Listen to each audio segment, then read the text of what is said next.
आयशा ने बाथरूम के मिरर को पोंछते हुए हल्की सी गुनगुनाहट की। बाहर तेज तूफान आ रहा था और उसकी अपार्टमेंट में सन्नाटा था। रात के 9 बज रहे थे और उसे एक अनजान नंबर से कॉल आई थी। फोन पर आवाज़ असामान्य और भयानक थी।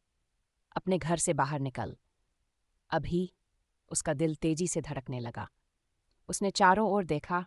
उसके अपार्टमेंट की बत्तियां मद्धम जल रही थीं।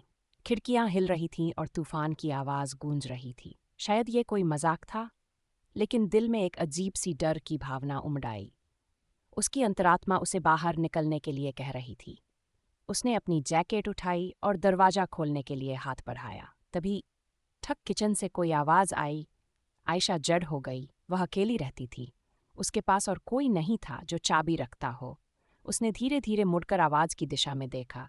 किचन की बत्ती हल्के से छपक रही थी और अजीब सा अंधेरा था। क्या उसने खिड़की खोली थी? कुछ साहस जुटाकर वह धीरे धीरे किचन की तरफ बढ़ी।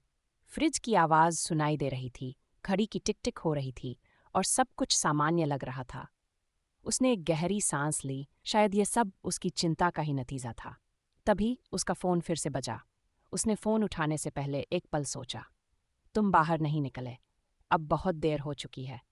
उसके शरीर में सर्दी की लहर दौड़ गई। उसकी गला सूखकर उसने चारों ओर देखा। कमरे में कोई आवाज़ नहीं थी। फिर क्रैक! पीछे से फर्श पर एक आवाज़ आई।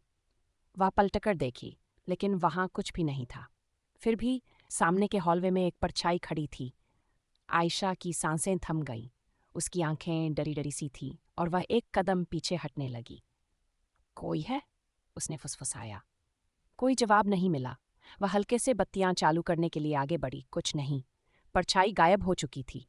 उसकी आंखों में घबराहट थी। वह डर के मारे दरवाजे की तरफ दौड़ी और ताला खोलने की कोशिश की। हाथ कांप रहे थे। जैसे ही दरवाजा खुला, फिर से एक कॉल आई। उसने घबराकर फ़ोन की स्क्रीन देखी। वही अनजान नंबर था। धीरे धीरे उसने फ़ोन उठाया। उसके हाथ बर्फ जैसे ठंडे थे। जवाब देने से पहले आवाज़ गूंजी, पीछे मुड़ो। उसकी सांसें रुक गई। कुछ गर्म सा उसके गले से टकराया। फिर अचानक कॉल कट गई और बत्तियां चली गई।